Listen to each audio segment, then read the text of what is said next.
Hello everyone, this is Khaldun from Kanen Coffee. Today we're going to test this beautiful DeLonghi Gran Dama espresso machine after replacing the grinder, and I replaced the solenoid valve. It was like totally broken and leaking, so let's go ahead and test it and make a cup of espresso in it. Yeah, I'll email it. Okay. Yeah. Okay.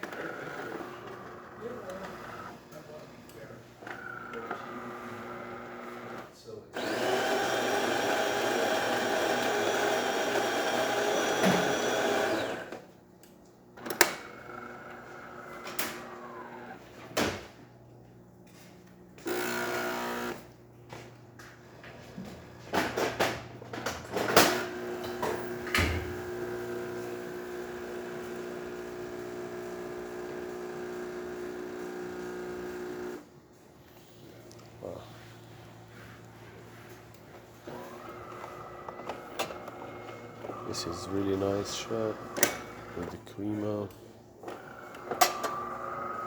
Let's test the hot water.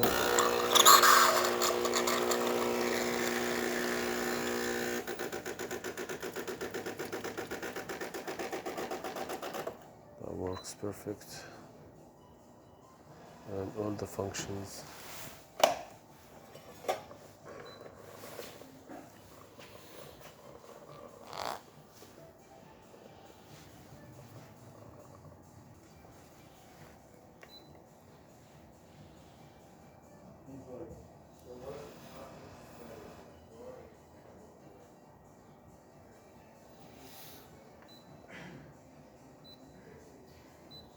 Yeah, I don't have milk to make cappuccino. I did already the hot water and the coffee. So thank you for watching.